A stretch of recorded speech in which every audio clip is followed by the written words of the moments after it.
Buenas tardes, bienvenidas, bienvenidos. Bueno, es un gusto estar nuevamente presentando este ciclo de los jueves. Les agradecemos mucho la presencia. Eh, Hoy tenemos un tema este, distinto que los que venimos trabajando, digamos, toca otra arista de las cuestiones de inteligencia y automatización, que tiene que ver de alguna manera con la pata militar, eh, de este cambio de época. Para eso lo tenemos a Germán Galino, un amigo de la casa. Germán es licenciado en Ciencia Política de la Universidad Nacional de La Matanza. Está haciendo su doctorado en Ciencias Sociales y Humanas en la Universidad Nacional de Quilmes. Y bueno, forma parte del Centro de Ciencia y Pensamiento de aquí de la UNSAM. Eh, Te agradezco muchísimo, Germán, que participes del ciclo. Me parece que esta arista, digamos, de la cuestión es muy importante para entender la- algunas problemáticas que tensionan el presente. Eh, Así que sin más te cedo la palabra y después al final habrá tiempo para preguntas. Bueno, buenas tardes a todos y a todas. ¿Se me escucha bien? Bien. Eh, bueno, un poco lo que me propuso Hernán un poco hace un tiempito para esta charla era poner en relación eh, el sistema de inteligencia del Estado y las tecnologías o las técnicas cibernéticas, ¿no? ¿Qué relación había entre estas cuestiones, entre estos eh, campos? Y es un poco lo que voy a ir exponiendo a lo largo de la charla. Lo cierto es que resultaría bien interesante, digamos, la discusión posterior, así que bueno, voy a tratar de no extenderme demasiado, no irme por las ramas, y para que quede tiempo para poder, en todo caso, discutir una vez terminado. Voy a compartir. No teníamos muy claro qué tipo de auditorio iba a participar, con lo cual eh, la idea de abordar un poco este problema era compartir una serie de conceptos para, para poder avanzar. Respecto a lo que es digamos, las definiciones sobre lo que es la inteligencia estatal, hay discusiones profusas, digamos, por lo menos dentro de lo que es el campo de los intelligence studies, sobre lo que la inteligencia es, y a veces resultan medias bizantinas esas discusiones. Entonces tratar de apoyar un poco más en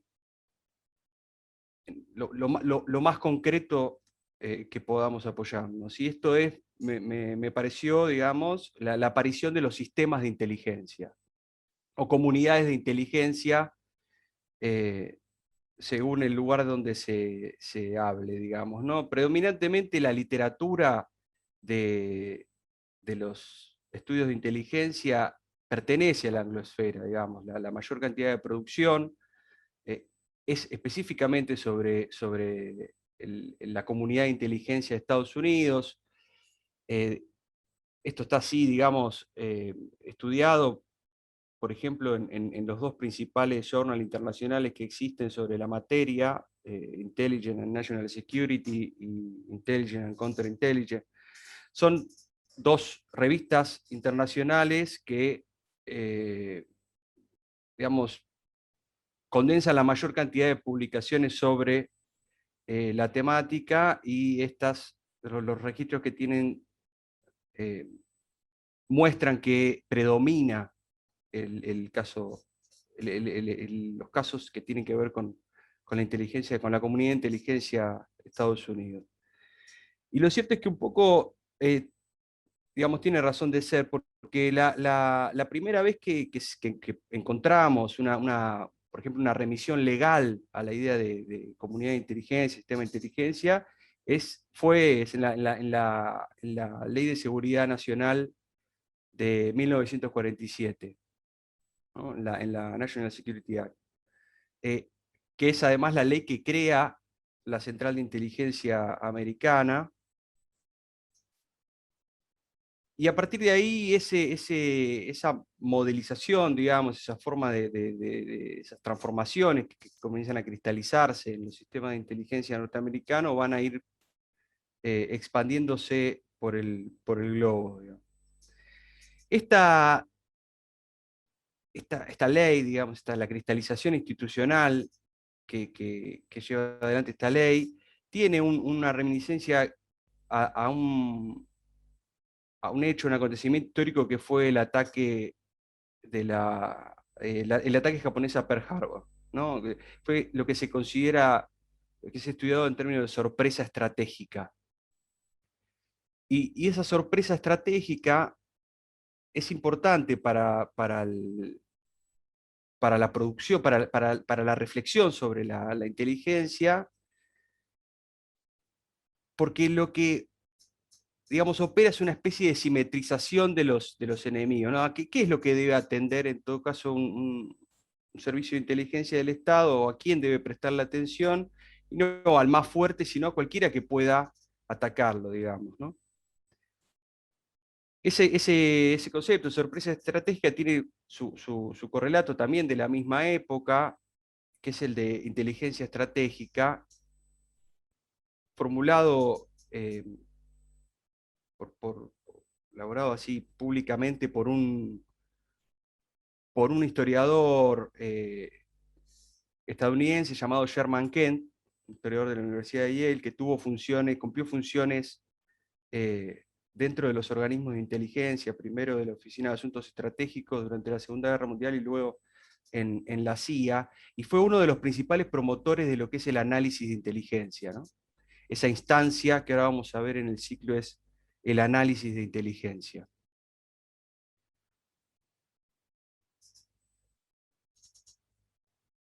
La, la, el proceso, digamos, que condensa a mediados del siglo XX en esta ley de 1947 y en estos procesos, es la centralización y la profesionalización de los servicios de inteligencia del Estado, de los servicios de inteligencia del Estado, ¿no? El desafío de poder, en base a lo que había sido la experiencia de las guerras del siglo XX, poder organizar la información, el circuito de información para que le llegue a tiempo a los tomadores de decisiones, ¿no? La idea de poder generar alertas tempranas, ¿no? Para evitar, por ejemplo, sorpresas estratégicas. Entonces la centralización va a ser un poco la idea rectora de la organización de los sistemas, eso así hasta casi la actualidad, digamos, donde esa centralización comienza a ser discutida, sobre todo después de lo que fueron los atentados terroristas del 11 de septiembre, ¿no? Y ni hablar con todo lo que hoy son la posibilidad de ciberataques, ¿no? Se habla de ciber Pearl Harbor, ¿no? De sorpresas estratégicas, pero que tienen que ver con ese mundo cibernético. De hecho, bueno, hay muchísimos casos, pero uno de no hace tanto tiempo, que fue un hackeo a una planta purificadora de agua en Estados Unidos, eh, que se cambiaron los valores de potabilización del agua, y bueno, se descubrió a tiempo eso, pero digo, es como una amenaza importante, ¿no? En ese mismo momento aparece, no está muy clara cuál fue el primer documento, digamos, que constituyó este primer modelo teórico para interpretar la actividad de inteligencia, que es el ciclo de inteligencia, ¿no? Eh, Hay discusiones respecto de cuál fue el primer documento oficial, ¿no? Que puso. Pero en cualquier caso, fue parte de un clima de época también, ¿no? Si uno piensa en los análisis secuenciales de política, en Laswell, por ejemplo, aparecieron también en mediados del siglo XX, ¿no? En Estados Unidos. Esta idea de secuencializar las etapas de la política pública para poder entenderlas, ¿no? Para poder estudiarlas. Y el ciclo de inteligencia, esta es una versión muy simplificada, digamos, de lo que hay versiones mucho más complejas, que desagregan etapas, ¿no? Y buscan como ser, ajustarse mejor a la realidad de lo que es la política de inteligencia, aunque es un modelo teórico que ya está teniendo ya desde hace unos años, está teniendo muchas críticas por su ineficacia, digamos, para poder explicar el funcionamiento de la política de inteligencia. Pero bueno, en cualquier caso, puse 4 etapas: procesamiento, planeamiento y dirección, recolección, que es lo que usualmente uno asocia a la idea de espionaje, procesamiento y análisis, que a veces aparece también separada, diseminación, que es informar, digamos, a los decisores de política o a quien corresponda esa información pertinente, y la idea de una retroalimentación. Lo que protege, digamos, este ciclo son las conocidas prácticas de contrainteligencia o de seguridad, que lo que hacen es buscan asegurar la información, pero ahora vamos a ver algunas características más de la contrainteligencia, porque ese aseguramiento no es, no es tan sencillo, digamos, no es lo único que hace un servicio de contrainteligencia. En ese mismo momento, digamos, en ese mismo momento de surgimiento de los sistemas de inteligencia, la actividad, la inteligencia comienza a ser percibida como 3 cosas distintas, ¿no? Como un producto que es consumido por los decisores, como una forma de organización y como una actividad específica, ¿no?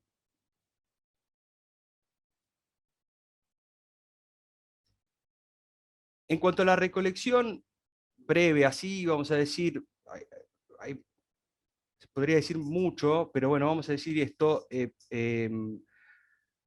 puede diferenciar entre fuentes y medios, a veces, no en todos casos, pero se puede diferenciar entre fuentes y medios, la fuente puede ser abierta, las fuentes generalmente son externas a la organización, es a lo que se recurre para proveerse de ese insumo, ¿no?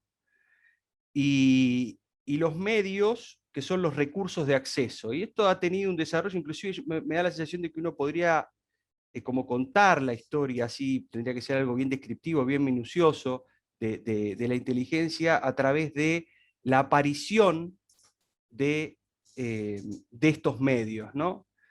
Que bueno, inteligencia humana, inteligencia de señales, inteligencia de comunicaciones, de inteligencia electrónica, que esa hace parte de esas megafiltraciones que hubo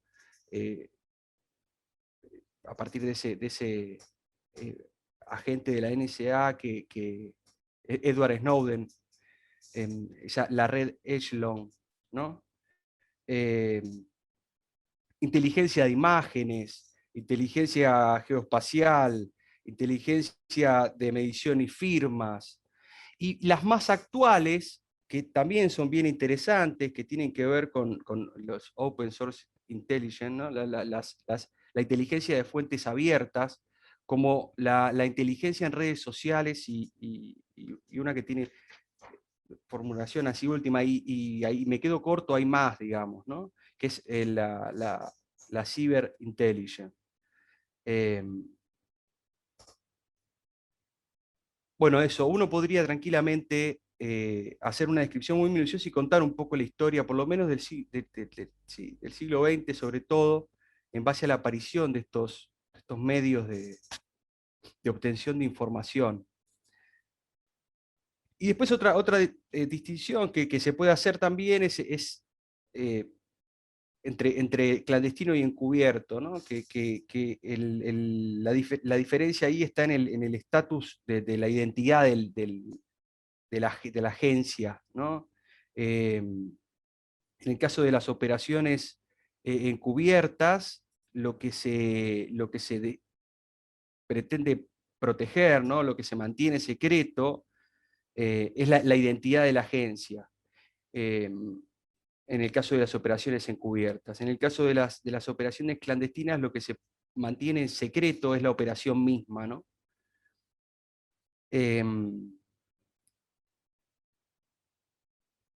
Pero las agencias de inteligencia no solo, digamos, recopilan información y responden, digamos, a ese circuito, sino que también desarrollan acciones encubiertas, operaciones de influencia y, por supuesto, contrainteligencia, ¿no? Dentro de lo que son las operaciones encubiertas o las operaciones de influencia, se pueden ubicar la propaganda, el apoyo o promoción, digamos, a determinada parcialidad política para influir o desestabilizar una región, un estado enemigo, un objetivo, un target.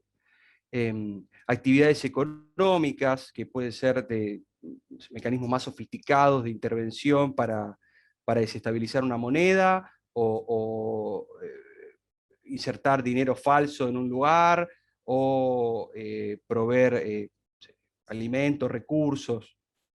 Inclusive también otra podría ser proveer tecnología, know-how, ¿no?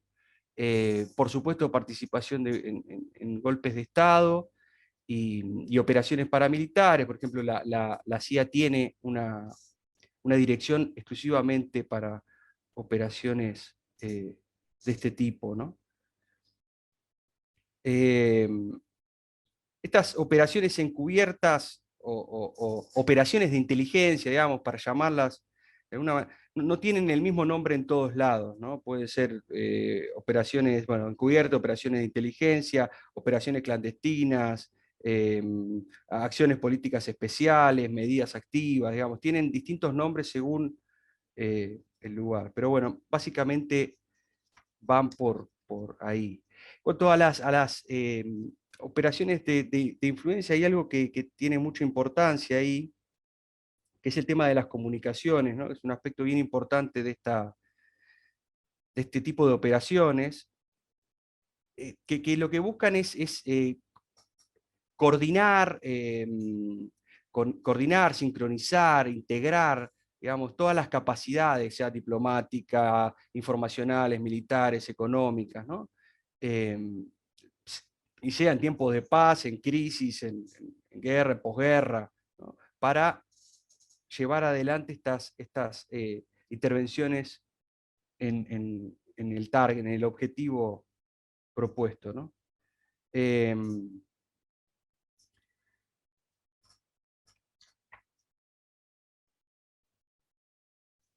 Decía que estas operaciones de influencia tienen también una relevancia bastante importante en el mundo contemporáneo, digamos, por la gran relevancia que tienen las tecnologías de la información y la comunicación. De hecho, recomiendo si no lo vieron, recomiendo mucho que lo vean, un documental de John Maggio que se llama The Perfect Weapon, que es bien ilustrativo para ver un poco cómo está funcionando esto. Es interesante y está al acceso, ¿no?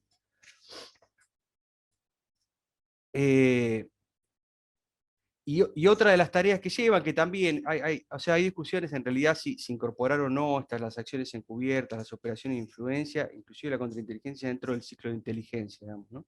Estos son todos temas que se debaten. Pero las operaciones de contrainteligencia también son bien importantes, porque en realidad es el camino para llevar a buen término cualquier tarea de inteligencia, ¿no? O sea, en el sentido de poder evitar que los servicios de inteligencia enemigos sean estatales o actores no estatales, digamos, obtengan esa información privilegiada, esa información que es de producción propia. Es posible confundir, digamos, también ahí hay una diferencia, contrainteligencia y seguridad, porque de alguna manera la protección es lo que se persigue, pero el rol de la contrainteligencia va más allá, digamos, de la mera protección, ¿no? Porque incluye también la investigación sobre las áreas donde hay sospechas, sobre posibles filtraciones, se evalúan, digamos, las fortalezas o vulnerabilidades, debilidades en términos de la seguridad, y se realizan actividades de búsqueda, de análisis, ¿no? O sea, se produce también inteligencia, pero con otro objetivo, digamos, ¿no? Hay un déficit también reconocido en la literatura sobre esta tarea que es la contrainteligencia.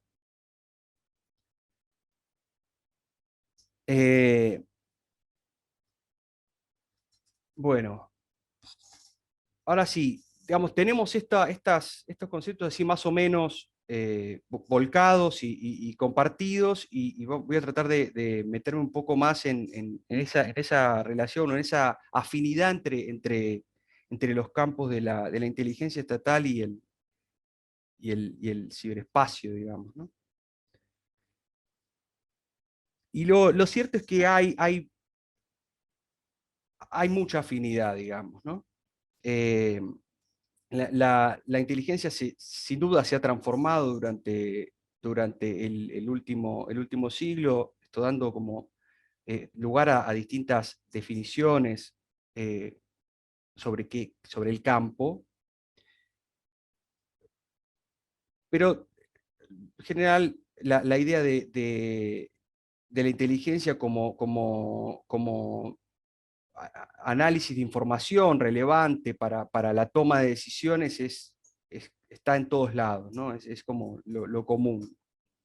O sea, no toda información es inteligencia, sino, y sobre todo en el campo estrictamente militar, la información que es relevante es la información la información de los adversarios, de los enemigos, la información para tomar acciones eh, sobre el campo de batalla, digamos, ¿no? Inclusive sea conflictos reales o conflictos posibles futuros, digamos, ¿no? Ahora, estas definiciones de inteligencia son, como veníamos diciendo, bastante nuevas, tienen de mediados del siglo XX, pero el espionaje como actividad, digamos, en el mundo, tiene una historia que va mucho más atrás, digamos, ¿no? De hecho, las primeras formulaciones, digamos, así más sistemáticas sobre el espionaje, por lo general se le atribuyen a Sun Tzu, a Cautila, el Artagastra, pero Sun Tzu es como una referencia tomada, ¿no? Sobre reflexiones sobre el espionaje, ¿no? Y es interesante porque Sun Tzu en el arte de la guerra tiene un capítulo dedicado que se llama Sobre los espías, digamos, y en ese capítulo describe una nave solitaria y mortal que ocasionalmente se volvía importante eh, en determinado contexto, ¿no? Y un espía en esta obra desarrolla una cantidad de funciones que, por supuesto, van más allá del paso de información, digamos, ¿no? Del trámite de información. Puede recopilar secretos, difundir desinformación, malos consejos en el campo de batalla, inclusive asesinar a funcionarios enemigos, ¿no? O sea que combina una gama de actividades que están presentes en las formulaciones más actuales sobre la inteligencia estatal. Inclusive se podría decir que el arte del espionaje, digamos, no evolucionó mucho en los 2 milenios, digamos, transcurridos entre la época de Sun Tzu, alrededor del año 300 a.C. y la revolución industrial. No hubo grandes transformaciones durante todo ese periodo, inclusive cuando se piensa en líderes importantes. Igual ahí hay algo que suele escaparse, digamos, a la literatura, esta literatura angloparlante, que es que, por ejemplo, todas las transformaciones que ocurrieron en los ámbitos de seguridad y defensa eh, con Luis XIV, por ejemplo, ¿no? Eh, donde aparece la primera policía también moderna, y aparece esa policía con las tres funciones identificadas, ¿no? Su función judicial, su función en seguridad, y su función también en inteligencia. Inclusive en The Keyword, en Hobbes, aparece una referencia a los espías, en esa obra, en El Ciudadano. Aparecen dos referencias, dos metáforas en realidad, que una es, los presenta como los rayos del sol que calientan el pecho del soberano, y la otra es como la tela de una araña, ¿no? Que me parece también bien interesante porque, vamos, como que plantea la relevancia que tiene, digamos, el espía para esa configuración ya estatal, pero no plantea un problema que no podía plantear, que es también el de la autonomización, digamos, de esas agencias, digamos, ¿no? Piensa en las telas de una araña, proveen el alimento y proveen seguridad, pero tienen hay una pasividad, digamos, en esa metáfora atribuida, que luego no se comprueba, porque, bueno, las agencias son agencias estatales como otras, si bien tienen una característica muy distintiva, que es que son públicamente secretas, digamos. Eh, Parte de todos los tratamientos que va a tener eh, a partir de mediados del siglo XX van a ser esta relación entre las agencias y la política, digamos, ¿no? Sobre todo frente a casos de sorpresa estratégica. ¿Quién es el responsable, ¿no? ¿Cómo se distribuye la responsabilidad frente a ese tipo de eventos, ¿no? O sea, va a funcionar bastante como funcionan, digamos, cualquier agencia burocrática.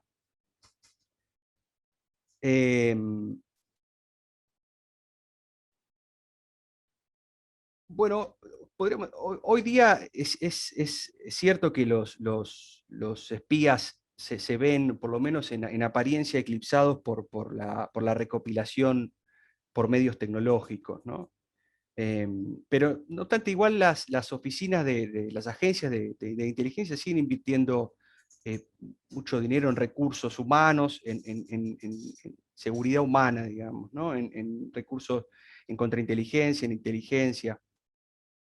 Inclusive todo lo que es rastreo de posibles agentes dobles, agentes encubiertos, es una actividad bien importante, ¿no? Y lo cierto es que la posibilidad de la aparición de un espía es un motivo para perturbar la tranquilidad de una oficina, ¿no? De encender las alertas. Y es tanto encontrarlo como no encontrarlo, ¿no? Que esto es interesante porque esto pasa también al ciberespacio, digamos, ¿no? Encontrarlo es perturbador, pero no encontrarlo también, porque entonces puede ser que se esté buscando mal, ¿no?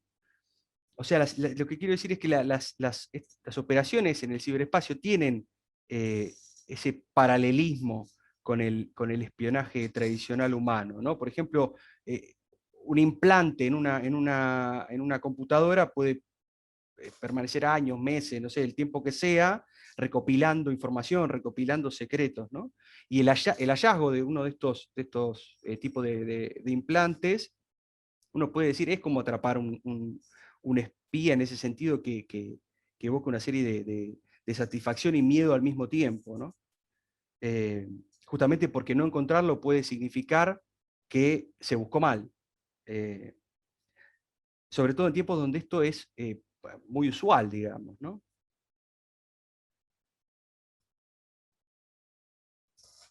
En términos, digamos, estratégicos también, atrapar un espía o encontrar un implante nunca ha sido un casus belli, ¿no? Un motivo para la guerra, ¿no? Inclusive ejecutar a un espía puede verse como una provocación, pero tampoco ha llevado a guerras, ¿no? Porque los estados han como establecido protocolos tácitamente, digamos, para manejar estas trampas del espionaje. Los espías por lo general son juzgados, eh, mientras o declarados personas no gratas, ¿no? Y expulsados, o una vez que son atrapados. Hay un caso muy conocido que es el de Anna Chapman, una agente rusa que fue atrapada por el FBI en el 2010, creo que fue eso. Y luego fue deportada, pero es como, hay un protocolo sobre eso, ¿no? Que cuando se atrapa, se muestra, y cuando se pierde la atención, se negocia por otros espías que tiene el otro estado, por ejemplo, ¿no? Bueno, eso todavía no existe en el caso de los implantes de cibernéticos, pero podría, digamos, llegar a existir, porque, vamos, un poco la pregunta es, entonces, digamos, ¿cuánto ciberespionaje hay, no?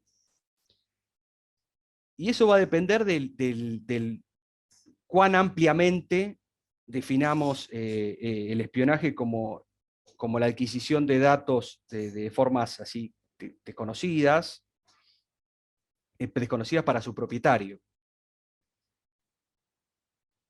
Un poco a riesgo de decir obviedades, digamos, uno puede pensar que hoy en nuestro mundo actual, sectores enteros de la economía mundial descansan en la capacidad de corporaciones para agregar y vender información sobre los hábitos en línea de nosotros, ¿no? de los consumidores. Muy pocos usuarios de computadoras en cuanto a la escala nos preocupamos por ese nivel de agregación de información. O sea, por lo general habilitamos un montón de cuestiones, de cosas, al presionar aceptar, ponele, en una forma, y después nos desentendemos de eso, ¿no? Claramente eso implicaría, digamos, abrirnos mucho del tema, y es como un capítulo aparte, y seguramente también hay gente que podría aportar mucho más. Es un tema que es bien interesante.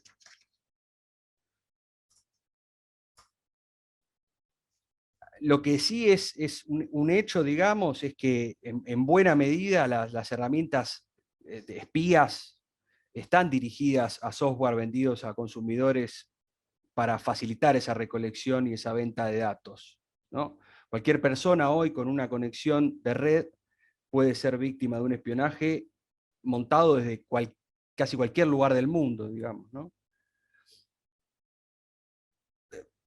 Eso, digamos, motivó o es parte de un contexto de algo que surgió, que es como una industria artesanal en torno a los esfuerzos también por encontrar y exponer esos esquemas de ciberespionaje, ¿no?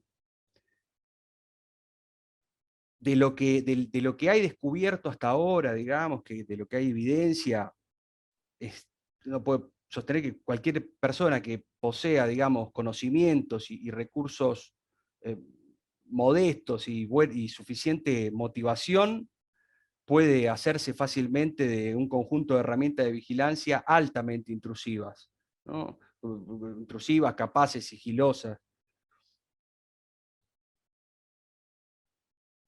Pero en base a esa misma evidencia también lo que debe preocuparnos es los mecanismos que desarrollan las grandes corporaciones, inclusive los gobiernos de los estados, ¿no? Otro paralelismo que existe sin duda es la contrainteligencia, ¿no? El paralelismo es con la contrainteligencia. Las operaciones en el ciberespacio desarrollan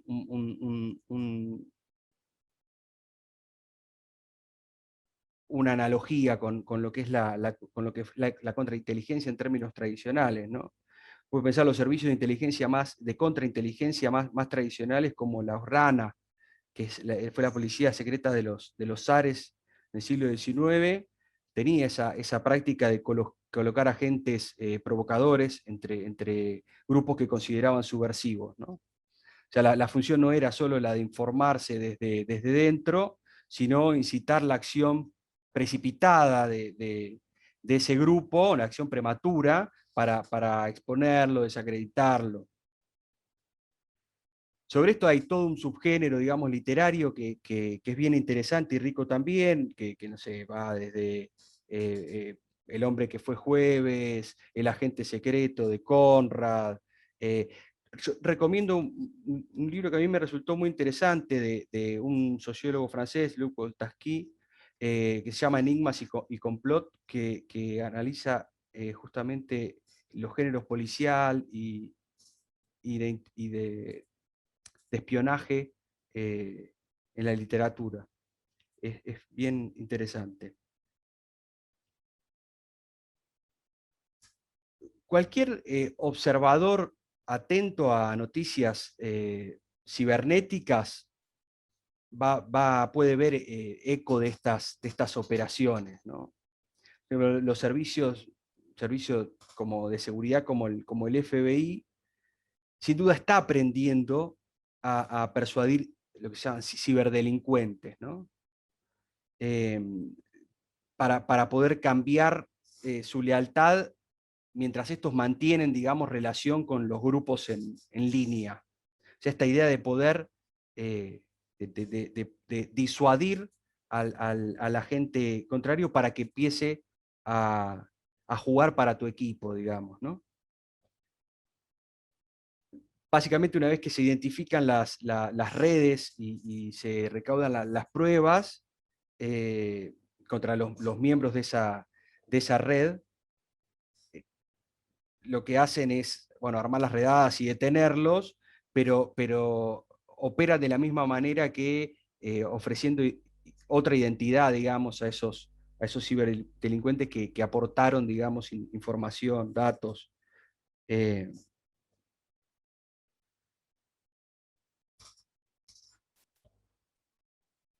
En este paralelismo, digamos, con la contrainteligencia, también hay algo, un rasgo característico que se registra, digamos, en el mundo de los hackers, que es por una propensión, digamos, a lo que Richard Hofstadter llamó como un estilo paranoico, ¿no? Que caracterizó de alguna manera el contraespionaje tradicional, ¿no? O sea, la preocupación porque un contacto anónimo en la red profunda, en la deep web, haya cambiado su lealtad y comenzado a proporcionar pruebas a agencias oficiales, digamos, es parte de la realidad de este cibermundo, ¿no? Esa creciente, como una creciente desconfianza, ¿no? Que es como una aplicación directa del oficio de contrainteligencia al ciberespacio. Algo como mencioné, algo alentador es que no se ha ido a guerras por descubrir espías y posiblemente tampoco se vaya, por lo menos por ahora, por descubrir implantes o este tipo de cuestiones, ¿no? O sea, esta recolección tecnológica, hay como un entendimiento tácito, es parte del juego que se juega, ¿no? O sea, no son motivos, no son casus belli, no son motivos para la guerra cinética, la guerra el uso de la fuerza directa, ¿no? Son formas de soft power, son guerras que se dan, por eso la idea eh, de guerra silenciosa, ¿no?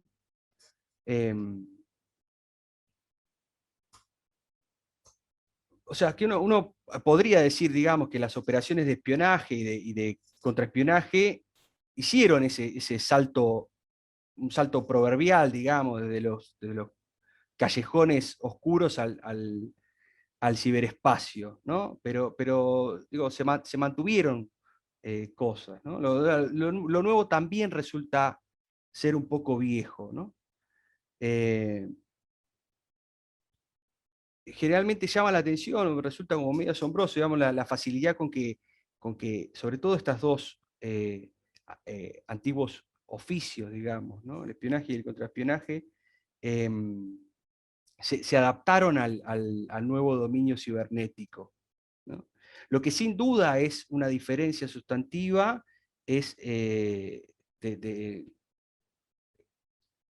la escala, digamos, ¿no? O sea, entre las operaciones tradicionales y las cibernéticas hay algo de la escala que se puede explotar que es sin duda inédito.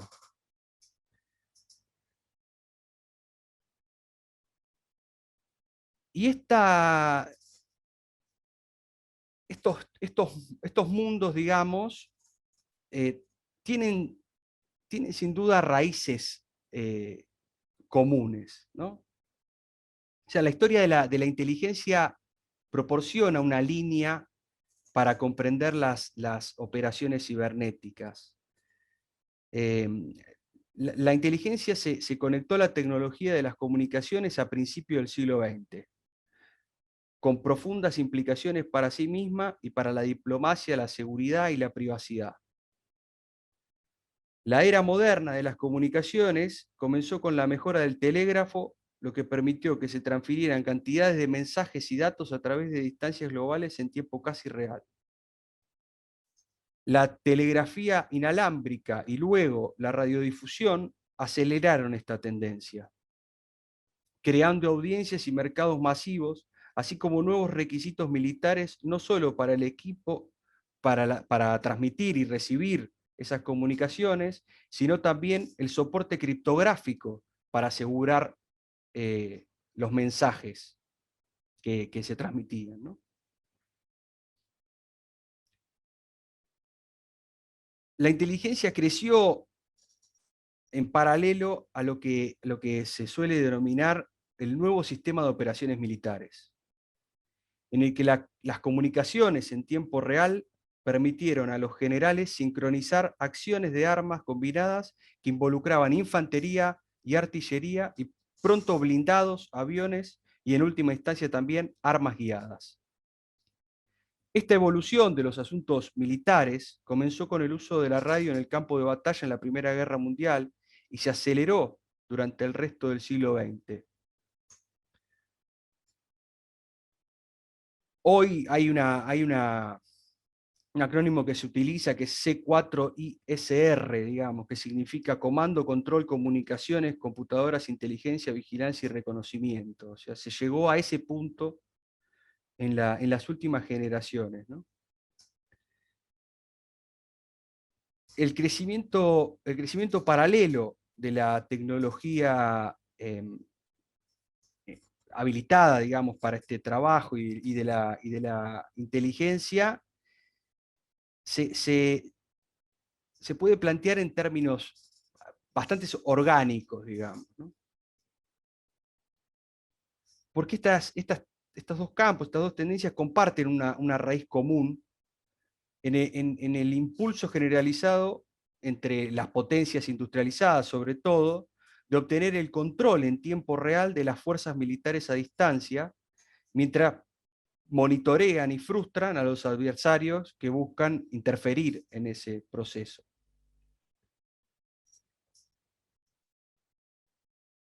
Este cambio así radical, digamos, tuvo lugar de manera bastante repentina durante la Primera Guerra Mundial, en la que los ejércitos y armadas se vieron y luego las fuerzas aéreas, tuvieron que comunicarse de forma segura en tiempo real o perder frente a los adversarios que lo hicieran. Hay casos sobre esto de casos históricos concretos, ¿no? Que son usuales, que se citan mucho.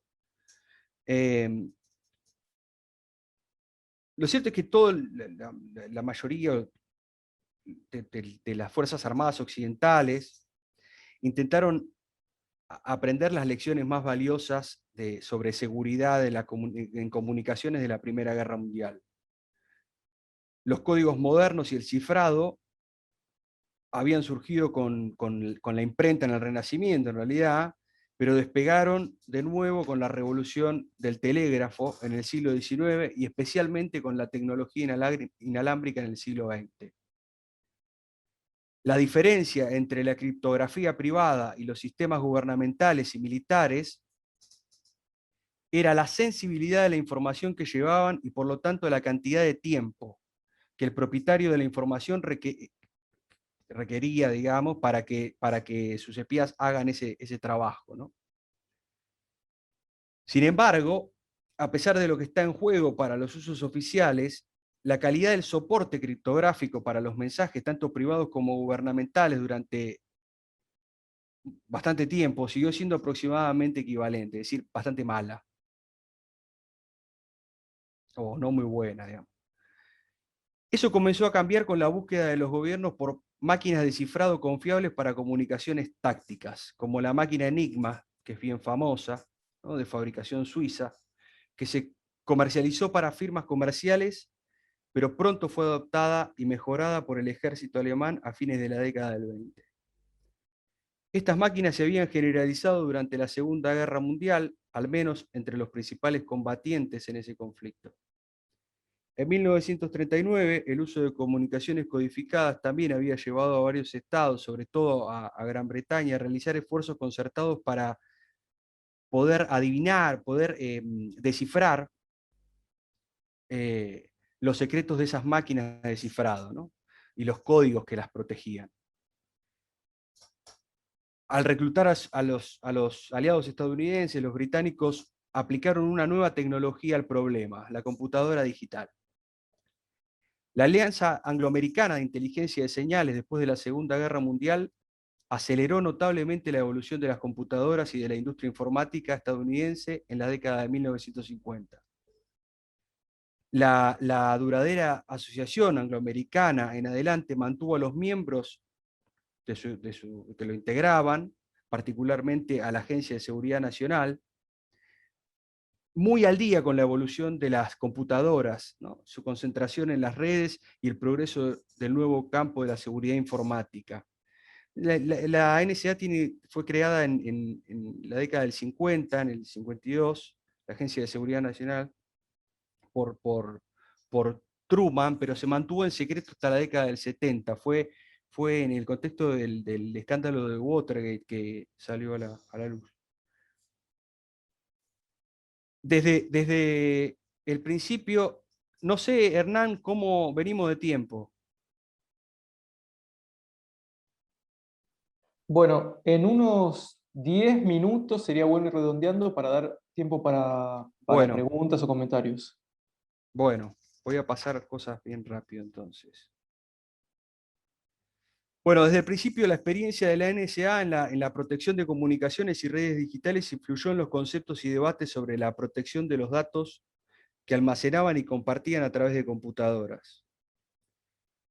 Bueno, dichos debates generaron muy rápidamente cuestionamientos sobre el tema del cifrado, ¿no? O sea, ese fue un poco el nodo de la discusión, en particular con respecto al alcance del papel del Estado en el fomento de la criptografía de alto nivel. Durante varias décadas, uno de los puntos más álgidos de la discusión estuvo alrededor del hecho de que las mejores soluciones criptográficas eran tratadas como secretos militares, que en un sentido fuerte lo eran, digamos, ¿no? Y su función para uso civil estaba vedada. Bueno, eso es algo que sin dudas está cambiando, digamos, ¿no? hay un interés de muchas de estas agencias, o sea, si bien son recelosas, digamos, de su producción tecnológica, de que de alguna manera esa difusión, esa difuminación sea más amplia, abarque a mayor cantidad de agentes que participan, que están vinculados, digamos, a este mundo cibernético, porque si no es imposible poder garantizar seguridad, ¿no? Bueno, una de las respuestas más importantes y primeras, digamos, fue la creación del estándar de cifrado de datos, en fin.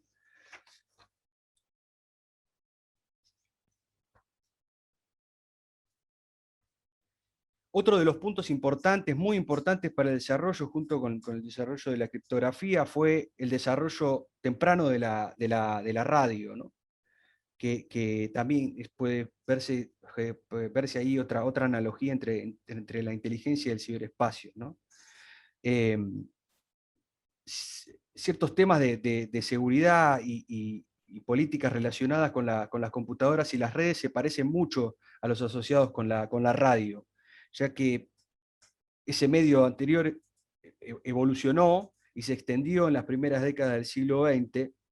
De hecho, muchos de los términos que usamos habitualmente para describir el funcionamiento del ciberespacio, red, ancho de banda, inalámbrico y otros, provienen de la terminología de la radio. Sería interesante poder hacer un estudio sobre esos términos, digamos, y para ver el momento en el que se agoten, digamos, ¿no? O si ya estamos en ese momento y tienen que surgir términos nuevos, ¿no? Bueno, ¿por qué?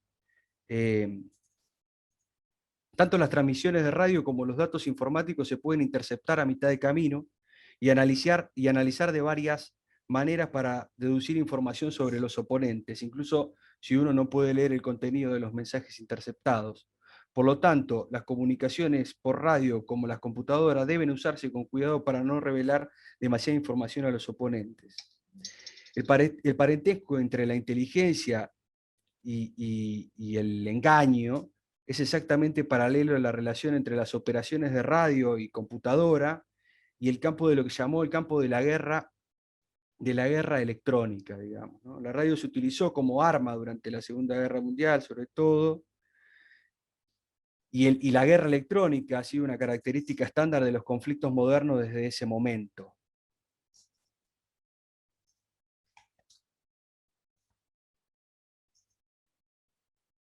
Las operaciones cibernéticas sugieren y se parecen bastante, digamos, a esa guerra electrónica.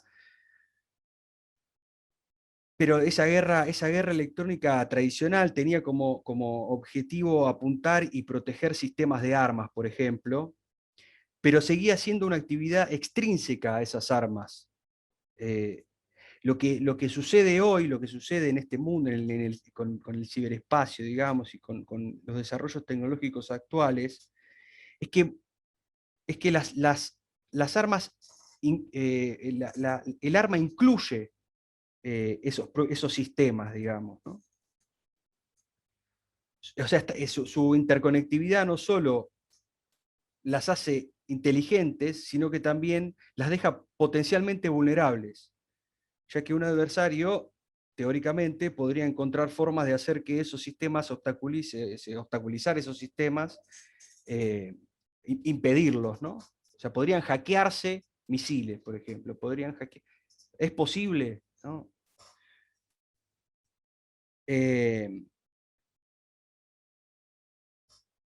Y uno podría decir, es posible, y lo cierto es que uno de los primeros experimentos que probaron, digamos, las vulnerabilidades de estos sistemas, ¿no? Eh, de estos sistemas militares fue un trabajo que se hizo en los fines de la década del 90, en el 97, que se conoce como Eligible Receiver, ¿no? Que es la idea de un experimento que hizo el Estado Mayor Conjunto, donde norteamericano, ¿no? Donde puso a prueba las capacidades del Departamento de Estado para trabajar con otras ramas de gobierno, básicamente lo que hizo fue que todos los sistemas sean atacados para ver las vulnerabilidades. Y bueno, y se descubrieron que efectivamente existían muchísimas vulnerabilidades. Eso fue como paulatinamente posicionando el tema en primer lugar, digamos, ¿no? Como algo muy importante a ser atendido. Y para terminar, porque se va el tiempo, digo algo sobre el análisis, ¿no? y la inteligencia artificial, digamos, ¿no? O sea, lo que la mayoría de las innovaciones, digamos, afectaron, se dieron principalmente en los modos de recolección. Pero la inteligencia artificial atraviesa todo, digamos, ese ciclo de inteligencia, ese proceso de inteligencia. Inclusive toca esta actividad que desde mediados del siglo XX, cuando surgió el análisis de inteligencia, se mantuvo más o menos, con modificaciones obviamente, pero sin grandes transformaciones, digamos, ¿no? Y la inteligencia artificial viene a modificar esa instancia del trabajo de inteligencia, ¿no? Aportando, básicamente hay una frase que dice, que la está citando, la pongo para compartir, ¿no?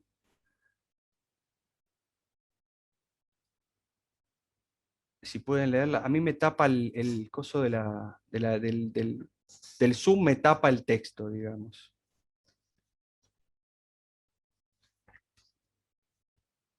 Pero básicamente la importancia de la cantidad de datos que hay que manejar que se generan es realmente imposible, ¿no? Lo que dice Vincent Stewart, ¿no? Hoy recopilamos más datos de los que podemos consumir de manera eficaz. La cantidad de datos que se producen son impresionantes y la capacidad analítica se ve obstaculizada, se ve impedida. Lo que los modelos más nuevos, digamos, sobre análisis de inteligencia, lo que proponen es incorporar la inteligencia artificial al análisis. Lo que pasa es que evidentemente ahí hay un campo de resistencia, digamos, por parte de los analistas tradicionales, de los usuarios del modelo heurístico, digamos, no algorítmico,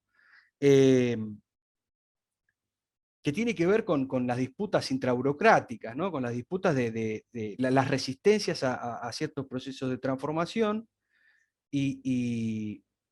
pero pareciera ser que esto es algo, o sea, que el avance de la inteligencia artificial sobre el pleno de la actividad es inevitable, ¿no? De hecho, las principales potencias del mundo parecen haber reconocido, digamos, el potencial disruptivo y transformador de la inteligencia artificial vinculado a la revolución de esta conectividad internacional. El Departamento de Defensa de Estados Unidos, sin duda, ¿no? Que estableció un equipo interfuncional de guerra algorítmica, pero también China, ¿no? Que tiene su plan de desarrollo de inteligencia artificial de nueva generación, y también Rusia, ¿no? Para citar tres potencias actuales, digamos, ¿no? Bueno, Hernán, dejo ahí y abrimos porque si no, no va a quedar tiempo para nada. Bueno, Germán, muchísimas gracias. Te pido si por favor puedes dejar de compartir la Sí. pantalla. Así, ahí está, así nos vemos las caras. Bueno, Germán, de nuevo, muchísimas gracias. Me pareció muy interesante tu conferencia. Realmente son aspectos que cuando se habla de inteligencia artificial en el ámbito de las humanidades muchas veces se dejan de lado, y sin embargo me parece que constituyen mucho a esta problemática, al núcleo de esta problemática. Yo hago una primera ronda de preguntas con algo que apareció en el chat y una que agrego yo, y después vemos si hay tiempo para una segunda, ¿sí? Bueno, primero, algo que te pregunta, que te piden es si podés compartir algo de la bibliografía que vos manejás. Una posibilidad, si vos tenés ganas, es armar una lista o un drive Sí, y en la semana se lo mandamos. ¿Sí? sí, cuenten con eso, sí, Perfecto, total, sí. excelente. Digo esto, igual yo les paso lo que tengo. Las dos principales, para mí, ¿no? Las dos principales fuentes de búsqueda son esos dos journals internacionales, ¿no? Intelligence and National Security, Intelligence and Counterintelligence. Son como son dos revistas internacionales que surgieron en el mismo momento, digamos, en el 86, y vienen desarrollando, desde el 86 vienen publicando, si se vienen sistemáticamente, digamos, ¿no? O sea que hay eh, muchísimo material ahí por lo menos en lo que es la discusión esto dentro de la... Pero yo les paso una lista, sí, Hernán, sí. Perfecto, perfecto. Bueno, muchas gracias. Eh, Después aclaro que sí, que la conferencia va a quedar colgada en el canal de YouTube de Lectura Mundi en unos días, al máximo en una semana, así que lo van a poder volver a ver. Y bueno, después algo que se me ocurre preguntarte escuchándote era, bueno, algo que un poco aclaraste hacia el final de la exposición, que es, claro, me imagino que hay partes, áreas de la inteligencia estatal donde hay más resistencia a, digamos, a permitir la penetración de procesos automatizados, en el sentido de la agencia humana, digamos, me parece que es un espacio muy sensible a la agencia humana, más allá de las burocracias, digamos, me imagino que hay eh, una organización, digamos, ideológica detrás del aparato de inteligencia estatal que hace que la confianza en ciertos actores muy determinados, bueno, pueda ser una oposición a la irrupción de la inteligencia artificial. Digo, ahí habría, me imagino, una resistencia, pero al mismo tiempo, como decías, bueno, la cantidad de datos que hoy en día se puede minar, digamos, de forma algorítmica, también debe ser inaccesible para cualquier eh, analista humano, ¿no? Y agrego una pregunta que hace Daniel Micheli, que es si podrías ampliar el concepto de contrainteligencia y cómo se opera el análisis de datos a partir de lo algorítmico. Lo- empiezo por la primera observación. Sí, lo cierto es que tampoco es que el conocimiento, digamos, sobre el trabajo de inteligencia es tan vasto, ¿no? O sea, no es posible hacer una etnografía de un servicio, de una agencia de inteligencia, porque sos un espía, digamos, si haces eso. Entonces, te meten en cana, ¿entendés? O sea, no. Entonces, para los legos, para quienes no formamos parte, digamos, del, del- del sistema, del campo de practicantes, digamos, eh, terminar de ver empíricamente el funcionamiento es muy difícil, ¿no? O sea, porque aparte generalmente se trabaja sobre lo que se va desclasificando, entonces también por eso, por ejemplo, en Argentina es difícil, porque tampoco es que hay mucho desclasificado.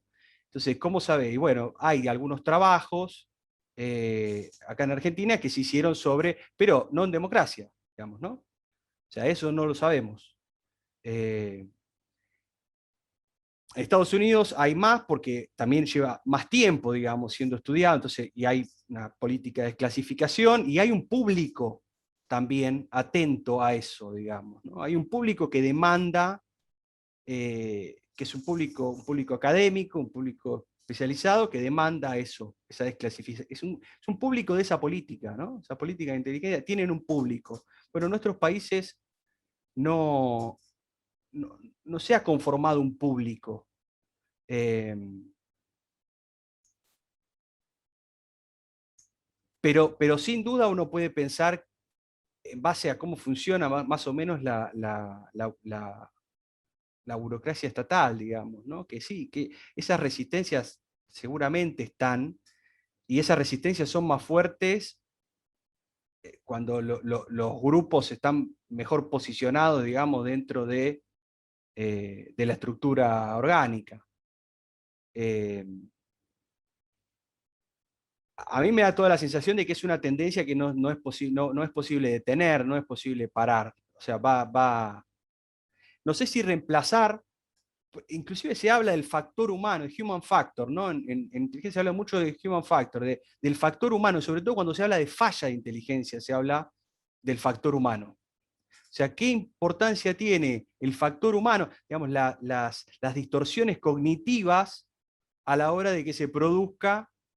Entonces uno puede pensar, y bueno, no sería raro pensar que propuestas, digamos, de que la inteligencia artificial puede, porque de hecho lo hace en otros ámbitos, digamos, puede subsanar esas fallas de cognición humana, ¿no? Por ejemplo, no responder a ningún marco normativo específico, no tener valores previos, digamos, ¿no? Ahora, yo no sé porque la inteligencia es una actividad eminentemente política. Yo no sé si es si es tan importante que no existan valores previos, digamos, ¿no? Justamente se trata de eso, se ha tratado siempre de eso, es un órgano político, ¿no? Entonces, no sé, ahí yo no tengo duda de que esa propuesta, digamos, de sustitución va a llegar, si ya no está, va a llegar, sin duda. El tema es, bueno, ver efectivamente qué pasa. La otra pregunta no la recuerdo. Perdón, ¿eh? No, no, sí, está en el chat. Mira, es de Daniel Micheli. Son dos preguntas. Ampliar el concepto de Sobre, contrainteligencia. sobre contrainteligencia, yo te puedo pasar bibliografía que hay. Lo cierto es que es uno de los temas menos explorados dentro de la literatura, sobre el que también tiene mucho sentido que sea uno de los temas con menos literatura, digamos, ¿no? O sea, tiene sentido porque es una actividad que es muy recelosa de mostrarse, de decir lo que hace y cómo lo hace. Si justamente lo que debe hacer es intervenir activamente para descubrir infiltraciones, digamos, ¿no? Entonces, nada, por lo menos no hay, yo cuando digo no hay desarrollo de literatura, digo, no hay desarrollo público, digamos, ¿no? No hay las discusiones académicas, por lo menos que yo relevé sobre el tema, son pocas. No hay abundancia como hay en otro análisis, inteligencia, o recolección, o medio de recolección. Hay cualquier cantidad, ¿no? Cualquier cantidad y hay elaboración teórica y casos de estudio, digamos, ¿no? Que generalmente son históricos, eh, pero hay. Sobre contrainteligencia no hay tanto material. Igual me comprometo a la lista esa y a diferenciar, digamos, a poner lo que yo tengo. Perfecto. Hacemos las dos últimas y ahí cerramos, ¿sí? Una tiene que ver con, no sé si vos estás también leyendo, Germán, el Sí, chat, sí, sí, sí, la de Aarón estoy. Hernández, Sí, buenas relacionada con la tardes. ética, ¿Puede existir ética en la forma de de sustracción, sustracción, análisis análisis y y aplicación? aplicación de la información en áreas de la inteligencia o se encuentra dentro del propio funcionamiento la falta de ética. Sí, Y, sí, dale, dale. yo diría ahí una cosa breve, digamos. O sea, también hay que como desprejuiciarse a la hora de abordar esta temática, digamos, ¿no? Por supuesto, no, los abordajes, generalmente los abordajes desde el derecho, que tienen que ver con una cuestión de necesidad, porque en una democracia, en un Estado de Derecho es importante que las agencias, digamos, que componen el Estado se adecúen a derecho. Lo cierto es que la inteligencia se maneja al margen del derecho, ¿no? O sea, eh, cuando se denuncian actividades, intrusiones, ahora estamos, acá en Argentina estamos con todo el tema del lawfare, digamos, ¿no? Bueno, es una forma de intervención y sí, la verdad que los servicios de inteligencia extranjeros hacen eso, sabotean, hacen distintos tipos de operaciones encubiertas, hacen eso. O sea, que no se puede esperar otra cosa, es eso lo que hacen. Entonces, el problema no es lo que hacen los otros, digamos, es que nosotros no tenemos las herramientas para poder conjurar, en todo caso, esa amenaza. Pero eso es lo que hacen. Digo, después si se ajustan o no a derecho, yo tendería a pensar que no. Que no. Eh, están en algún sentido en un límite. El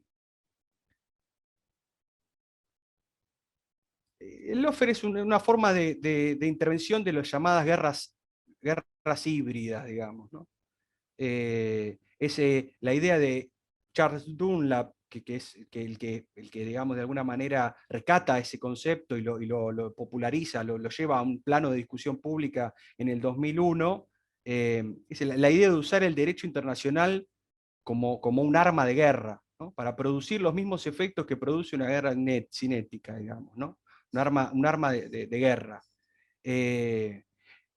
Lo cierto es que Dunlap lo plantea como un problema para las Fuerzas Armadas norteamericanas, eso es reinteresante también, ¿no? O sea, el tipo lo plantea como un problema para las Fuerzas Armadas norteamericanas.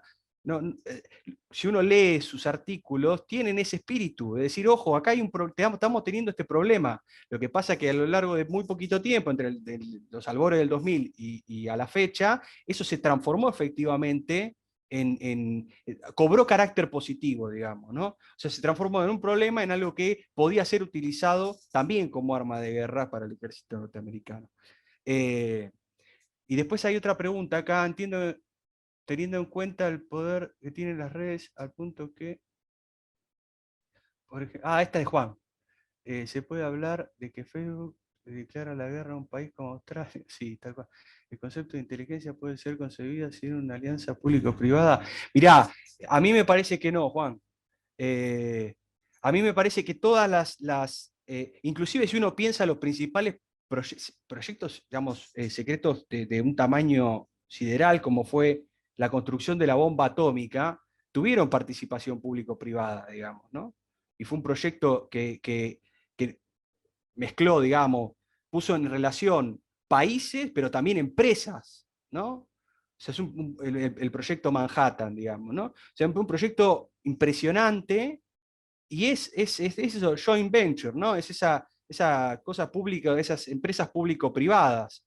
Yo no creo que sea, de hecho, inclusive algunas cosas artículos que leí últimamente, digamos, que criticaban cierta percepción que hay en algunos sectores de la inteligencia norteamericana, pensando que Rusia es la Rusia de la Guerra Fría, ¿no? Y lo cierto es que hay pruebas, digamos, de esta participación privada en todos los países, digamos, ¿no? Habría que ver el caso de China más en detalle. La verdad es que yo no lo conozco en detalle, con lo cual no voy a hablar, pero habría que ver ese caso, a ver, porque ahí está básicamente, digamos, quien dirige la inteligencia, entiendo que es el partido, ¿no? La inteligencia responde al Partido Comunista, no al Estado, digamos, ¿no? Entonces ahí habría que ver eso bien cómo, y entiendo que tienen otra, bueno, Falu Chanchen, los chinos tienen su versión, digamos, del lawfare, que inclusive es muy anterior a la formulación norteamericana, digamos, ¿no? O sea, ellos tienen una tradición en estos mecanismos, mecanismos así de soft power, digamos, ¿no? Sin duda, sí. Sí, sí, sí, sí. Digamos, ahí el complejo público-privado, sobre todo en esta época y sobre todo aludiendo, Juan, a Facebook, que digamos que es una de las máquinas de inteligencia no estatal Impresionante. más grandes que hay, me parece que es ahí un núcleo bastante importante. Bueno, estamos sobre la hora, tenemos que cerrar, igual con la promesa de Germán de enviar material. Te agradecemos muchísimo por tu exposición. Me parece muy fundamental, digamos, traer estos temas menos visitados por las humanidades y las ciencias sociales al centro del debate sobre inteligencia, automatización, inteligencia artificial.